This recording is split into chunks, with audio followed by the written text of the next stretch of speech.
When the aspirant abstains from sensory pleasures, usually the longing for them lingers. But when the aspirant experiences union with God, even the longings cease. The outer war represented in the Bhagavad Gita is an allegory for the inner battle we each must wage on a daily basis against the lower parts of our nature. Our lower self or ego has the propensity to seek pleasure, immediate gratification, comfort and ease. It likes the easy road, which is what Jesus called the wide gate that most go by that leads to suffering. This is the part of us that says things such as, take the rest of the day off and relax. Let's have a few drinks and switch off. Don't worry about doing that today, start tomorrow. Or what's the big deal if I sleep in this morning instead of getting up to do my practice or exercising? These are but a few of the myriad rationalizations that the lower self comes up with to get its own way. Each day we are faced with a choice.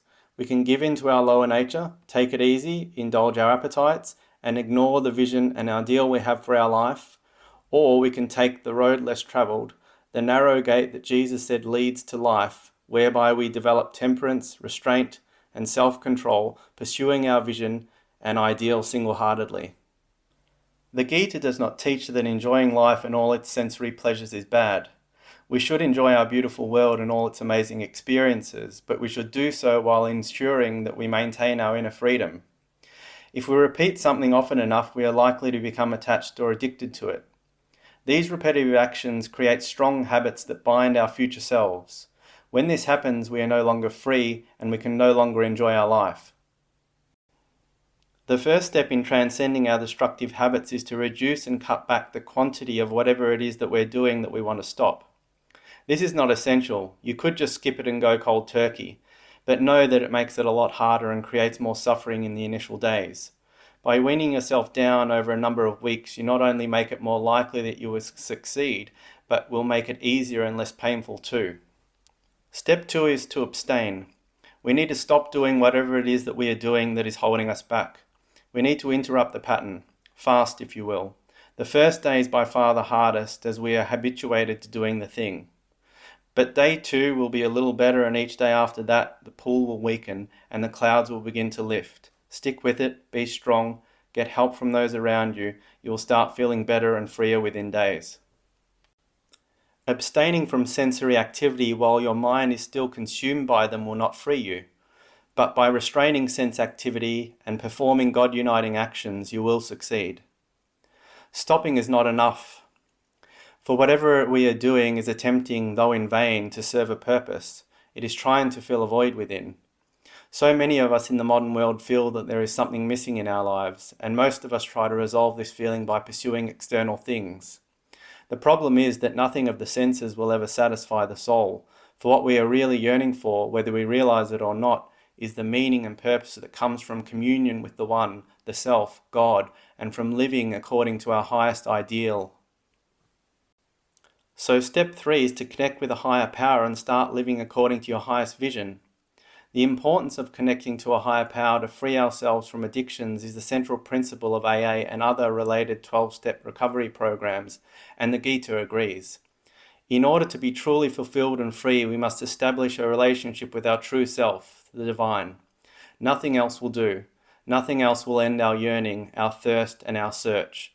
These verses from the Gita also highlight the fact that our desires for the things that hold us back also need to be transformed.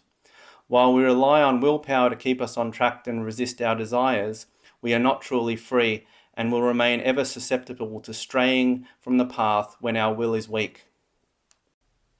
You are what your deep, driving desire is. As your desire is, so is your will. As your will is, so is your deed. As your deed is, so is your destiny. So the fourth and final step is to focus on reducing our desires for all that harms us and holds us back, and increasing our desire for all that heals us and propels us forward. Our task is to continually redirect our straying desires for pleasure, immediate gratification, comfort, and material objects to desire the ultimate experience, the ultimate high that comes from living according to your highest values and through communion with a higher power. At first, this process is difficult, as we have conditioned ourselves to want things that are not good for us. When we begin spiritual practices such as meditation, they can be challenging and frustrating, But as we continue to practice, we begin to get glimpses of peace, love, and joy piercing our consciousness. We begin to feel some of the benefits of our new habits, and with this, the desire to do those things begins to grow. In the beginning, spiritual practice seems like poison, but in the end tastes like nectar. Pleasure derived from the senses seems like nectar at first, but in the end is poison. Bit by bit, by abstaining from the old habits on the one hand and embedding new, more empowering ones on the other, we begin to rewire our brain and our desires. With practice and dedication, finally the day arrives when our desires align with our vision and ideal.